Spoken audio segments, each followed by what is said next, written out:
여러분 안녕하십니까? 11월 24일 화요일 뉴스투데이입니다. 댐이 무너지기 시작하면 와르르 무너지는 것처럼 지금 못 막으면 기하급수적으로 늘어날 수 있다고 정은경 본부장이 말했지요. 어제 잠깐 주춤했지만 오늘 확진자는 다시 늘어날 것 같습니다. 수도권은 이제 거리두기 2단계가 시작됐습니다. 커피를 앞에 두고 담소 나누는 시간이나 늦은 퇴근길 맥주 한잔 하면서 스트레스 푸는 즐거움 당분간 미루셔야겠습니다. 어떻게 달라지는지 조희영 기자가 다시 한번 짚어드리겠습니다. 사회적 거리두기 2단계에선 불필요한 외출이나 모임을 자제하고 다중이용시설 이용을 최소화하는 것이 목표입니다. 일상생활에 제약이 예상이 되고 또 자영업자나 소상공인들의 경제적인 어려움이 예상이 되긴 하지만 지금 그 확산세를 꺾어야 된다라는 그런 판단하에 2단계 격상을 결정을 하고 감염 위험성이 높은 클럽과 룸살롱 등 5종의 유흥시설은 영업이 전면 중단됩니다.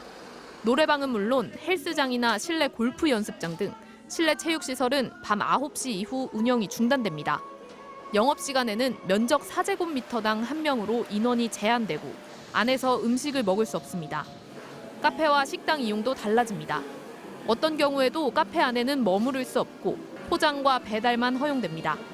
식당에서도 밤 9시 이후 음식을 먹을 수 없고 포장과 배달만 가능합니다. 식당 면적이 50제곱미터 이상이면 테이블 간의 거리를 1m 이상 두거나 한 칸을 띄워서 손님을 받아야 합니다. 결혼식과 장례식 등 행사장의 인원은 100명 미만으로 제한되고 영화관이나 공연장 등에선 좌석 한 칸을 띄워 이용객을 받아야 합니다. 박물관과 도서관, 미술관 등의 실내는 물론 실외 집회나 경기장에서도 반드시 마스크를 써야 합니다. 스포츠 관람은 경기장이 수용 가능한 인원의 10%까지 관중 입장이 허용되고 종교활동은 좌석수의 20%까지 참여가 가능합니다. 이를 어기는 경우 운영자는 300만 원 이하, 이용자는 10만 원 이하의 과태료를 내야 합니다. MBC 뉴스 조희영입니다. 각국의 코로나19 백신 개발이 급물살을 타고 있습니다. 화이자와 모더나에 이어서 이번에는 영국에서도 개발 소식이 들려오고 있는데 특히 이번 백신은 면역 효과 면에서 크게 뒤처지지 않는 반면 가격이 무엇보다 저렴한 데다 보관도 쉽다는 장점을 갖고 있습니다. 국내에는 최소 1,000만 명분의 백신이 공급되고 일부는 자체 생산도 가능할 걸로 보입니다. 박성원 기자입니다. 영국 옥스퍼드 대학교와 제약사 아스트라제네카는 자사가 개발 중인 코로나19 백신이 평균 70%, 최대 90%의 면역 효과를 보였다고 밝혔습니다. 1회 분량을 한 달 간격을 두고 2차례 투약하면 면역 효과가 62% 수준이지만 처음에 절반만 투약하고 한 달 뒤 1회분을 정량 투약하자 면역 효과가 90%로 높아졌다는 겁니다. 연구진은 투약 방식에 따라 효과가 달라진 이유에 대해선 더 연구해봐야겠지만 일단 임상시험에선 부작용은 없었다고 전했습니다. 이 백신은 최대 95%에 달하는 면역 효과를 보인 화이자나 모더나에 비해 효과는 다소 떨어지지만 초저온 보관 대신 일반 냉장고에서 6개월간 보관이 가능하고 가격 면에서도 우리 돈 4,500원 정도여서 훨씬 저렴합니다. The vaccine is not very expensive to manufacture and also no profit will be made during the pandemic period, which also helps to keep the price of this vaccine very low.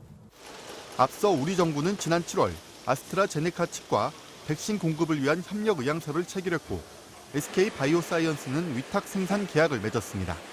이에 따라 최소 1,000만 명분의 백신이 국내에 공급되고 일부는 국내 생산도 가능할 걸로 보입니다. 이런 가운데 코로나19 종식 선언을 했던 중국에선 최근 사흘 동안 12명이 잇따라 확진 판정을 받으면서 긴장감이 고조되고 있습니다. 상하이에서는 푸동공항 화물환정 노동자 2명이 영업 후 확진 판정을 받자 당국이 공항 전체 근로자에 대한 검사에 나섰고 4,000명이 넘는 환자와 의료진이 있는 한 병원은 통째로 격리 조치됐습니다. 我们对在院的4015名员工患者 이외에도 티엔진시는 주민 200여만 명에 대한 검사에 착수했고 네이멍구 자치구는 봉쇄에 준하는 통제에 들어갔습니다. MBC 뉴스 박성원입니다. 내년 1월 출범할 바이든 행정부의 초대 국무장관에 토니 블링컨 전 국무부 부장관이 지명되었습니다. 블링컨은 얼마 전 김정은 북한 국무위원장을 최악의 폭군이라고 부르며 트럼프 대통령의 대북 외교를 강하게 비판한 바 있어서 앞으로 미국의 대북 정책에 어떤 변화가 있을지 주목됩니다. 워싱턴 여홍규 특파원입니다. 조 바이든 미국 대통령 당선인이 국무장관에 토니 블링컨 전 국무부 부장관을 지명했습니다. 블링컨은 바이든 대선 캠프의 외교 정책을 총괄해온 최측근 인사입니다. 오바마 행정부 1기 때 바이든 부통령의 안보 보좌관을 지냈고 이어 백악관 국가안보 부보좌관과 국무부 부장관을 지냈습니다. 블링컨은 국무부 부장관으로 있을 때 강력한 대북 압박으로 북한의 태도 변화를 꾀하는 이른바 전략적 인내 정책을 추진한 바 있습니다. Until the North Koreans demonstrate that they're serious, it's important to sustain the pressure on them and to sustain the solidarity of the international community. 지난 9월엔 방송에 출연해 김정은 북한 국무위원장을 세계 최악의 폭군 중 한 명이라고 불렀습니다. 또 트럼프 대통령의 대북 외교에 대해선 김정은과 아무 준비도 없이 세 차례 의미 없는 정상회담을 했다며 강하게 비판했습니다. 백악관 국가안보보좌관은 제이크 설리번 전 부통령 국가안보보좌관이 낙점됐습니다. 유엔 주재 미국 대사엔 흑인 여성 외교관인 린다 토머스 그린필드 전 국무부 아프리카 담당 차관보가 내정됐고 국가정보국장엔 역시 여성인 에블린 헤인스 전 CIA 부국장이 지명됐습니다. 존 케리 전 국무장관은 바이든 당선인의 역점 과제인 기후변화를 담당할 대통령 특사로 지명됐습니다. 김정은 위원장을 폭군이라고 불렀던 블링컨이 국무장관에 지명되면서 미국의 한반도 정책에 어떤 변화가 있을지 관심이 쏠리고 있습니다. 대북 압박이 한층 강화될 거란 관측이 나오는가 하면 북한의 핵 능력이 향상된 만큼 과거와는 다르게 대응할 거란 전망도 나옵니다. 워싱턴에서 MBC 뉴스 여홍기입니다. 방탄소년단이 미국 3대 음악 시상식 중 하나인 아메리칸 뮤직 어워즈에서 2관왕에 올랐습니다. 또 한국 가수 최초로 3년 연속 수상인데요. 내일은 미국 최고 권위의 시상식인 그래미 어워즈 후보 명단도 발표될 예정이어서 BTS가 포함될지 관심이 쏠립니다. 박진주 기자입니다. 그룹 방탄소년단이 현지 시간 22일 아메리칸 뮤직 어워즈에서 2관왕을 차지했습니다. 팝 록 장르 페이보릿 듀오 그룹은 조나스 브라더스, 마룬5와 경합한 끝에 2년 연속 수상하는 쾌거를 이뤘고 페이보릿 소셜 아티스트는 아리아나 그랑데 등을 제치고 3년 연속 상을 받았습니다. BTS는 코로나19 시기에 음악을 통해 세상의 위로를 전할 수 있는 그룹이 되고 싶다며 팬들에게 먼저 감사 인사를 전했습니다. Thank you, Ami and the AMAs for giving us this award 3 years in a row. It's a great honor. Thank you so much. Thank you! Thank you!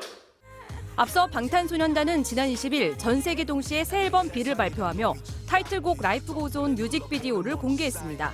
특히 멤버 정국이 감독을 맡았는데 코로나19 대유행 속의 멤버들의 일상을 담담하고 따뜻한 시선으로 그렸다는 평가를 받고 있습니다. 그럼에도 불구하고 삶은 계속된다라는 이야기를 던지고 싶었었던 것 같아요. 그리고 많은 분들한테 위로가 될 수 있으면 좋을 것 같다는 생각이 많이 드는 것 같아요. 신곡 뮤직비디오는 공개 이틀 만에 유튜브 조회수 1억 건을 넘어섰고 신곡과 앨범 모두 전 세계 90개국과 지역 아이튠즈 톱송 차트와 톱 앨범 차트 1위에 올랐습니다. 누군가가 내가 느끼는 힘든 그 생활을 공감을 해줄 때 그때 사람들이 위안을 얻고 힘을 얻는 것이니까 전 세계적으로 많은 사람들이 힘을 얻고 그러니까 인기가 더 올라가는 것 같습니다. 내일에는 3대 음악 시상식 중 하나인 그래미 어워즈가 후보를 공개할 예정이어서 방탄소년단이 또 다른 신기록을 세울 수 있을지 주목됩니다. MBC 뉴스 박진주입니다. 순식간에 겨울로 다가선 것 같죠. 어제 밀려든 강한 한기가 그대로 남아있어서 오늘 아침도 어제만큼이나 춥습니다. 그나마 바람은 좀 덜한 편이고요. 내일은 추위는 내일 낮부터 반짝 풀릴 것으로 보이는데요. 하지만 곧장 그 틈을 타고 미세먼지가 밀려올 것으로 보입니다. 먼지 농도는 내일 밤 서쪽 지방부터 높아지기 시작해서 금요일인 글피까지도 영향을 줄 것으로 보입니다. 이어서 위성 영상 보시죠. 오늘 아침은 전국에 구름이 가득한 모습이고요. 특히 서해상에서 구름대가 이처럼 들어오면서 앞으로 충청과 남부지방 쪽에는 산발적으로 빗방울이 떨어질 수 있겠습니다. 또 기온이 낮기 때문에 도로 곳곳이 살얼음으로 변할 수 있으니까요. 출근길 교통안전에 각별히 유의를 하셔야겠습니다. 오늘 오후부터는 다시 전국에 맑은 하늘이 드러나겠고요. 영동 지방에는 건조주의보가 발효 중인 가운데 대기가 메마르겠습니다.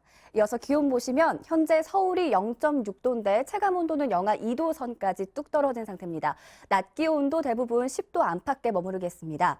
남부지방도 광주와 대구가 12도로 예년보다 낮겠습니다.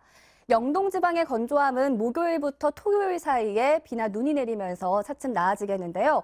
지난번보다 더 강한 한기가 밀려오면서 주말 아침 서울의 기온은 영하 3도 전까지 뚝 떨어지겠습니다. 날씨였습니다.